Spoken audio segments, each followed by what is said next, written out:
Benjamin Morrison is headed to Tampa, Xavier Watts is a Falcon, and a whole bunch of former Notre Dame players are getting their shot at the next level. Drew Mentock from Irish Illustrated joins me to break down where they landed, who got the best fit, and a whole lot more next.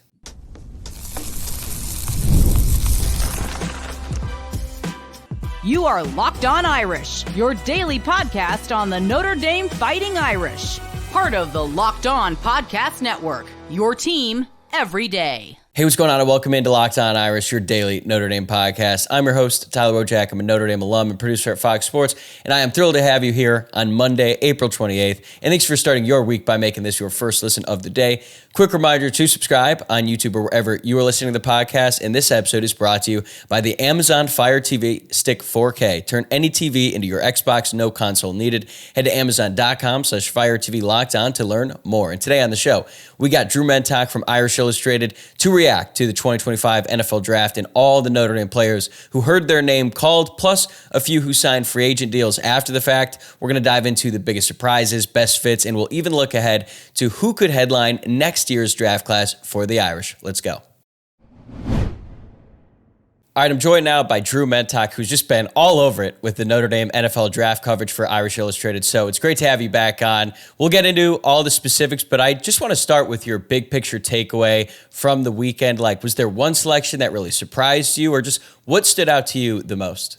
Yeah, I think overall, like the guys we thought would get drafted for the most part did. I mean, I, for some reason, held on to it. I thought Beaux could get taken late, but that didn't happen. But I think the biggest surprise for me would be that Xavier Watts kind of fell. I mean, some people had him as an earlier second round pick going into the draft, and safety is kind of a tough spot. Like, it's not, unless you're Kyle Hamilton, where you can kind of do all these different things. Like, you're not necessarily a first round pick, even if you're the best safety, but he was the sixth safety taken overall, went 96 overall to the Atlanta Falcons near the end of the third round. So I think that was a bit of a surprise. I think he ended up testing better than we thought he would too. So there wasn't even kind of that demerit hanging over his head that I thought could have pushed his draft stock down. So yeah, that's definitely the most surprising thing, but I think he went to a pretty good situation. He'll be playing with JD Bertrand down there, stadium he's familiar with after playing there twice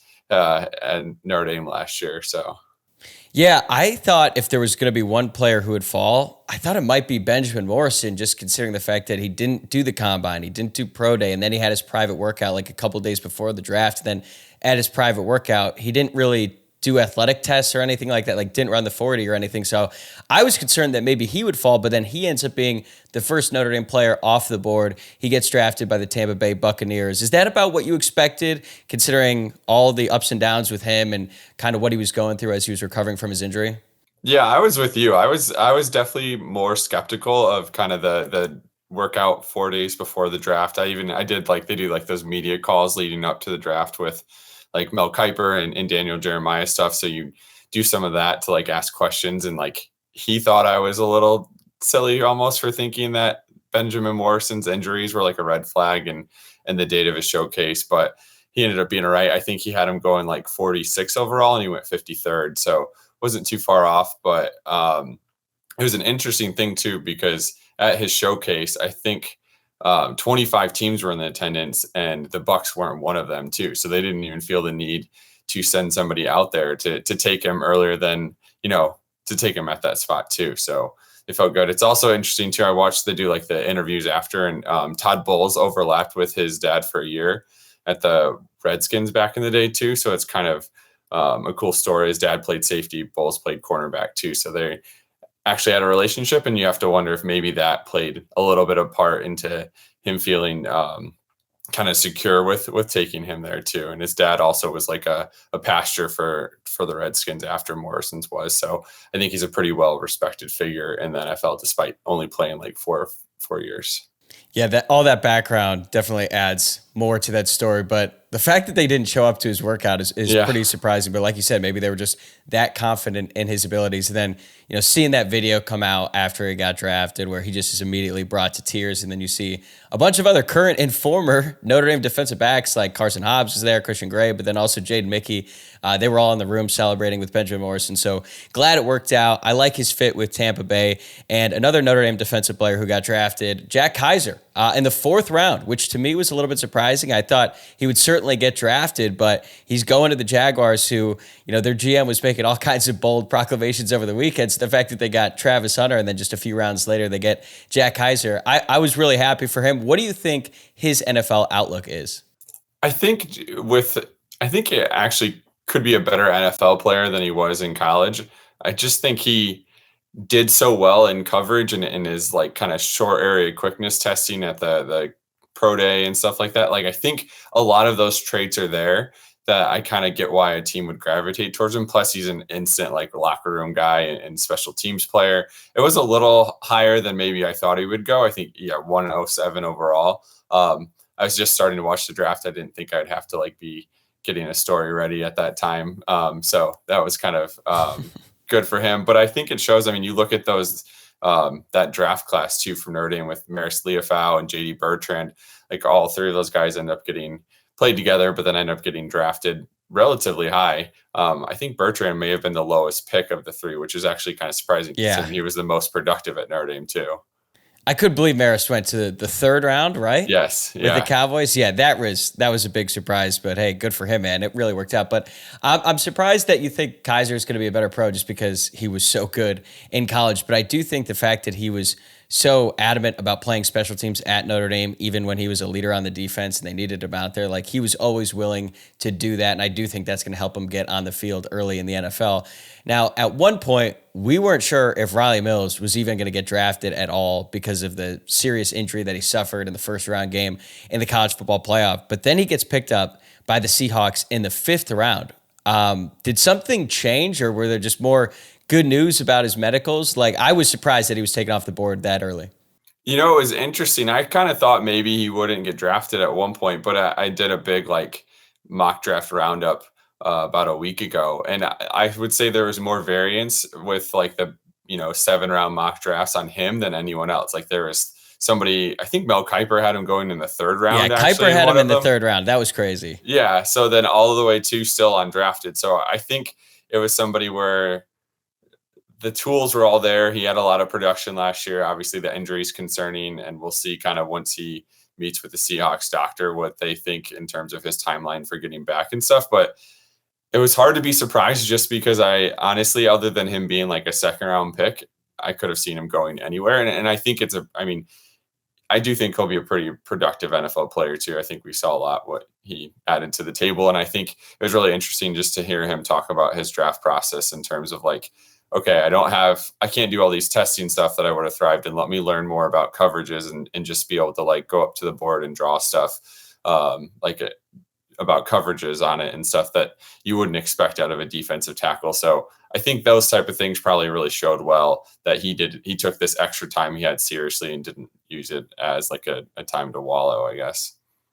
How much did the injury affect where he got drafted? Like, where do you think he would have gone if he had been, one, able to stay healthy, but then two, be able to do all the tests? Because I think he was a guy who everyone looked at as a potential riser up the boards because he's such like a physical specimen, but then he suffers the injury, he's not able to showcase any of that stuff. So then he falls to the fifth. But how big of a gap do you think it would have been? It would be interesting. It may have not been that huge. Just from the standpoint that he was like a fifth-year guy. A lot of the athletic testing, like I went back and read the freaks list a few times, and like a lot of that was weight, like lifting and stuff. So I'm sure he would have done really well in the bench press. I think his vertical was like 32 inches, which is like good, but not anything amazing. But I think the biggest thing would have been his opportunity to go against Georgia and Penn State, and like what he could have done against those teams. And if he could have kept making plays, I think probably would have been the best opportunity for him to like kind of showcase that even though he had this first kind of real breakout where his numbers were what we thought they always could be last year, like him doing it against that higher level of competition, I think really could have helped set him up. We're going to be right back with Drew with more NFL draft reaction. But first, a word from our friends at FanDuel. The NBA playoffs are here, and FanDuel is giving new customers an incredible way to get in on the action. Right now, when you join FanDuel and place your first $5 bet, you'll get $250 in bonus bets if your bet wins. I love how FanDuel makes betting so easy, whether it's picking my favorite team or diving into player props. From three-pointers to steals to assists, FanDuel has so many ways to bet your favorite player props. Plus, after the game tips off, you can even combine live prop bets into a same-game parlay for a chance to win big. All right, here's my pick. NBA playoff games tonight. The Cavs are going to close out the sweep against the Heat. They are favored by 8.5 right now on FanDuel, but they basically just destroyed the Heat in Game 3, nearly won by 40 points. So I think the Cavs are going to close it out tonight, and I think they're going to cover in doing so. So don't miss out. Head to FanDuel.com and claim your $250 in bonus bets today. The first offensive player taken off the board, Mitchell Evans to Carolina in the 5th round. I feel like that was about where most people expected him to go at that point. Now he's going to be playing next to another former Notre Dame tight end in Tommy Tremble. But just considering how his senior year went, he had really high expectations. It was very clear at the beginning of the year that he wasn't all the way back from the ACL injury that he suffered in the season prior. But still, to get drafted in the 5th round, now Notre Dame gets to continue that 2-decade-long streak that their tight end one gets drafted. So did you think this is about where he'd fall, and how do you like his fit with the Panthers? Yeah, I mean, I think this is about where we thought. I think the high, like the early 4th round was like his absolute ceiling, I think, at that point. So him going mid-5th, I think is probably pretty reasonable, and it'll be interesting. I mean, I know the Panthers showed some signs of improvement last year, so it'll be kind of interesting how he kind of intermixes with that. Hopefully improving offense for his sake. And I know they just Tommy Tremble just re-signed like a 2-year deal a few weeks ago. So there's clearly some like degree of commitment, but it'll be interesting how they kind of intermix. And they're both they're different body types for sure, but I think they're 40 times around the same. I was looking that up just before we jumped on. So yeah, not as familiar with their offense, but I think he could, as another person who could have a more productive NFL career than in college, especially when you consider what we saw in 2023. And I agree. He wasn't really comfortable, and hopefully he can kind of hit the ground running and has proven this past year that he's durable too. Yeah, I'm with you. I think he's going to be an excellent pro given his size and his ability to catch the ball. Like, he's probably not like the fastest guy in the world. He doesn't get quite the same level of separation, but if the ball is in his area, he's going to make a play. Rylie Leonard goes off the board, 6th round. Another guy, we weren't sure if that he was going to get drafted, but I just felt like going into it, there was going to be one team who looked at his size, his speed, his athleticism. They understand the concerns with him throwing the ball down the field, but it's going to be like, I can fix him, right? And then sure enough, it's the Colts, which I think makes perfect sense because they clearly like traits. They drafted Anthony Richardson super high in the 1st round, even though he had barely played college football. I think it was like 16 games, but he has an insane arm. He's fast. So Rylie Leonard doesn't have quite the same level of traits and like just the God-given ability that Anthony Richardson has, but he's certainly in the upper echelon. So what's next for him in the NFL? Because they also got, not only do they have Anthony Richardson, they also have Daniel Jones in that quarterback room. Yeah, it's really interesting. It sounds like that this is a guy that, I mean, I guess we shouldn't be surprised the Colts took him. Everyone wears the hat after they get drafted, but he also had a Colts pullover too. So clearly that's something that he had previously, I guess. But the Colts head coach, Shane Steichen, I think I'm saying that correctly, like he worked for the Chargers back in the day, and Rylie Leonard has a pretty close connection to, oh man, how am I blanking on the Phillip Rivers? Yeah. So they both have that connection. So I think that was pretty significant. Steichen also came to Notre Dame's pro day. And then he fits what they're doing pretty well because those are two athletic quarterbacks. Presumably they're going to compete for the job this year. And then whoever doesn't win probably won't be around next year. So I think that sets up Rylie to kind of fit with their system. He can be somebody who can run that style of offense and what they want to do for the quarterback. But it also has a year where he's not going to be expected to go in. Like, obviously, if somebody gets hurt, that other guy is going to go in, whoever doesn't win the job. So he's going to have some time to like develop and also be in a system that's pretty favorable to him. And clearly this is a team that really targeted him and wanted to go after him too. Yeah, 6th round is pretty high considering like there's a lot of mock drafts I saw that you put out there where like they didn't even have him getting selected, but he ultimately gets picked. I guess the one downside for Leonard being drafted by the Colts is like I thought maybe he would see the field early if he got drafted by one team that wanted to use him in red zone packages. But when you have Anthony Richardson, like you don't really have to do that. I want to talk about some of the undrafted guys here. Howard Cross, he ends up signing with the Bengals, reunites with Al Golden. I think you and I were on the same page. Like he just wasn't going to get drafted. The fact that some teams are like maybe try out at fullback, but he goes with the Bengals, and I love that he's going to be with Al Golden because no one's going to understand how good of a player he is like Al Golden. So what are the odds he's going to make this team? Yeah, I think they're better. I think this is an ideal situation. Like, I think you look at, some guys, it's better when you don't get drafted. Like, it probably worst case scenario for him to have been like a throwaway 7th round pick or something like that. But I think he was the first one where they announced he signed as an undrafted free agent. So clearly this is a situation that he and his like agent probably had been looking at. And I think there's the best chance. I mean, he obviously Al Golden knows him. He knows his game. Like if there's anyone who, can give him the best opportunity to see the field and know what he, where he excels and also where his limitations are. Cause obviously he's an undersized guy. So I think this is the best chance for him to kind of have a chance. And I was trying to read up a little bit just about the Bengals. And I think I don't know how they addressed it in the offseason, but I think they had some interior defensive line issues in terms of depth last year too. So maybe he can meet a need. But yeah, I think going to Al Golden is best case scenario for him. Beaux Collins also did get drafted. I thought maybe with his testing numbers, that'd be good enough to sneak in like the 7th round because, even though there's obviously the concern with the drops and he never put up just quite the level of production that maybe you'd hope for, especially considering when he was coming out of high school, he was like an elite recruit, but still he has the measurables. He has all the tools. So do you think that he has a decent chance of making the Giants roster considering, he's got a bunch of good traits, but there's kind of a lot going on with the Giants right now. Yeah, I was going to say he's a very good culture guy. I think like he's a hard worker. He's a guy I think will add to that locker room. You're right. There's a lot of chaos there. I mean, I feel like the number of videos on social media I saw from their draft room last year for the GM and on Hard Knocks, I think those are still circulating. So hopefully they've kind of figured out some of those issues. But I think he's a guy, I mean, do I think he'll play a lot on offense? I'm not so sure about that, especially early on, but I think he really does add a lot of special teams. I went back and looked, and he,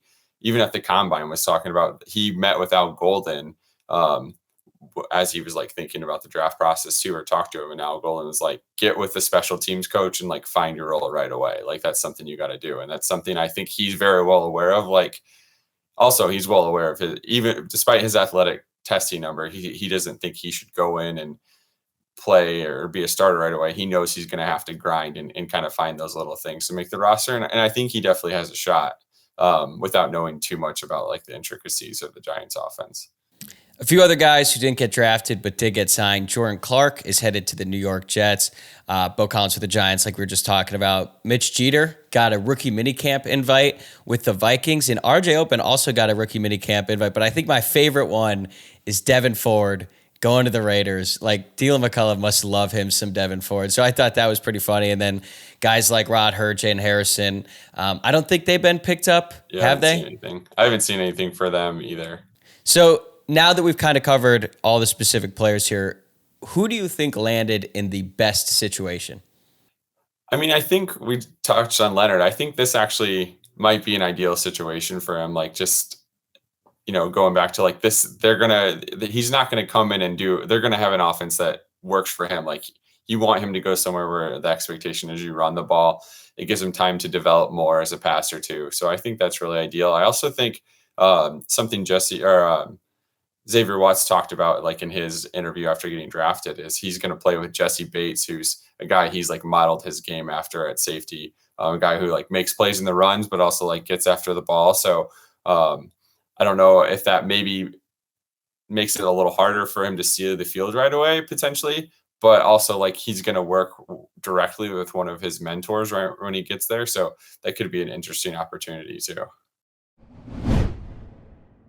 Drew and I still have more to get to, including a look ahead to next year's draft class. But first, a message from Gametime. There's nothing like the atmosphere of an NBA playoff game. Every bucket, every defensive stop, every moment feels huge. It's electric in the arena, and with Gametime, you can be part of it without the stress of last-minute ticket hunting. Gametime makes it fast and easy to get playoff tickets, even when demand is sky high. Prices on the app actually go down as tip-off gets closer, and their last-minute deals can save you up to 60%. Here's why I use Gametime. You could save up to 60% off by buying last minute for sports, concerts, comedy, theater, etc. Plus, the all-in pricing means no surprise fees at checkout. What you see is what you pay. So take the guesswork out of buying tickets with Gametime. Download the Gametime app, create an account, and use code LOCKEDONCollege for $20 off your first purchase. Terms apply. Again, create an account and redeem code LOCKEDONCollege for $20 off. Download Gametime today. Last-minute tickets, lowest price, guaranteed. Of the 6 guys who were drafted, who do you think will have the best NFL career?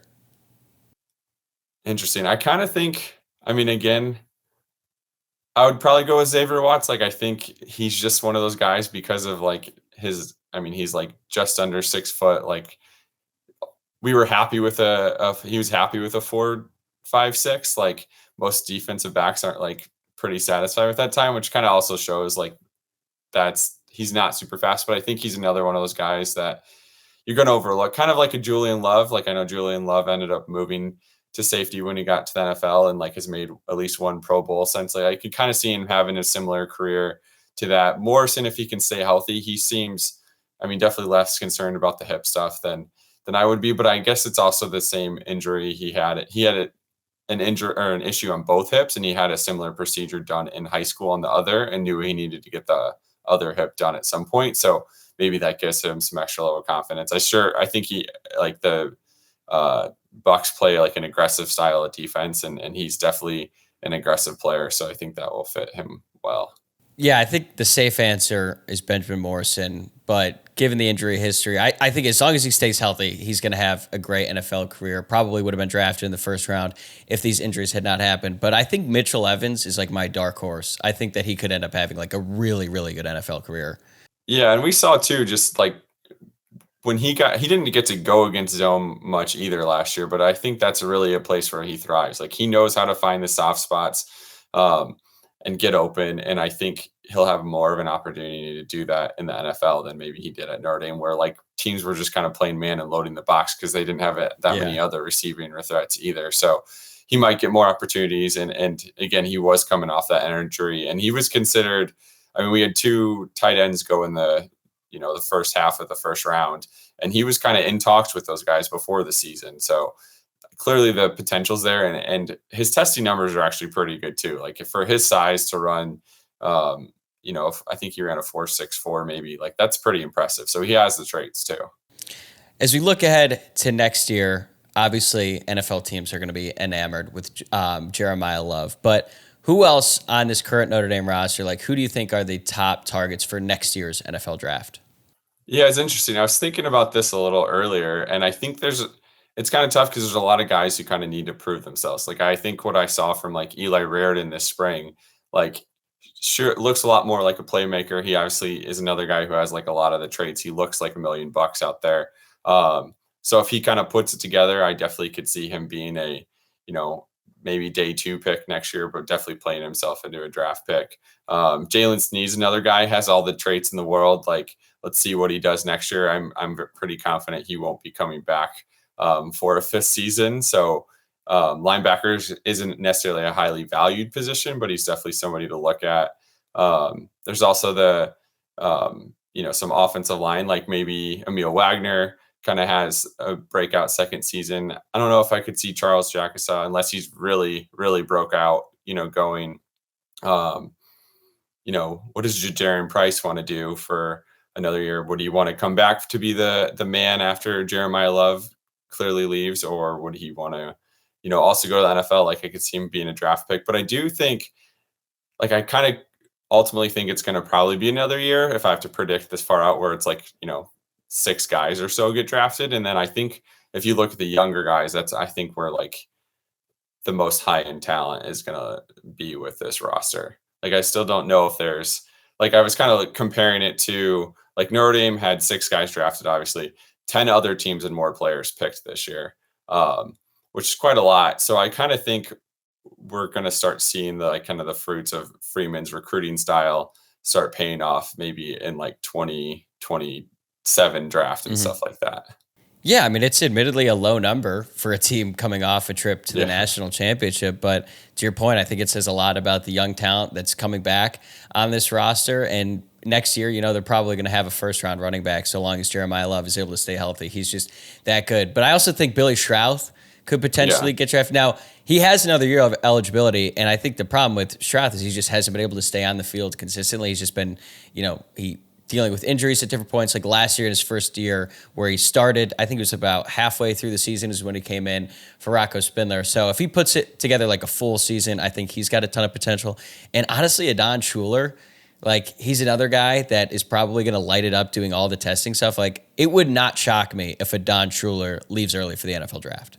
Yeah, I wouldn't be surprised either. I think he's definitely a guy. Like safety's always tough again because it's not as highly valued.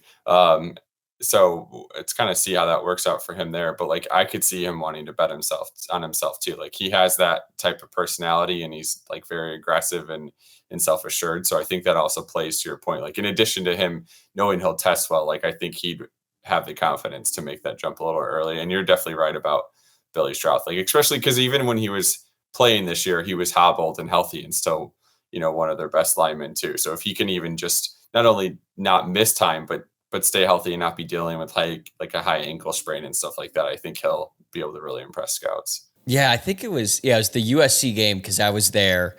And before the game, I was just watching the warmups. And when you're there in person, you could see like Billy Strouth's, he basically had a boot on his ankle. Like he had it taped up so much. Like, yeah, some guy spat it, but you could tell his leg was not fully healthy, but he still gave it a go. What do you think about Christian Gray? Because I know it was like up and down for him, but it feels like when there's points, like he made some of the biggest plays of the season last year. It started in the season opener against Texas A&M. He breaks on that slant route, deflects it on fourth down, basically ends the game, has that interception against Penn State, but then there's obviously the loud misses, like the entire second half against USC up until his pick six, the Jeremiah Smith play, although I don't know how many NFL corners are going to make that play in that situation. But what do you think his prospects are? I mean, I think he definitely is has the talent. I think you're right. You need to see him be more consistent next year because he can make the spectacular plays. He has, all the abilities in the world. He's a long rangey corner who's fast. I kind of wonder how much his confidence got in the way at times, but it's also, I think it's tough because we compare him to, he was like a top 100 player. And then we look at a guy like Leonard Moore and Ben Morrison, who just kind of had something in them that allowed them to just kind of make plays, but he's still progressing pretty well for a guy who's just a sophomore, didn't play a lot as a freshman. So I still think he could take another big jump too. It's just tough when you see Leonard Moore come in as a summer enrollee and not start at the beginning of the year. Then all of a sudden, people are considering him the best cornerback in college football going into next year. So I think that does probably screw with our perception of Christian Gray, who has a lot of potential too.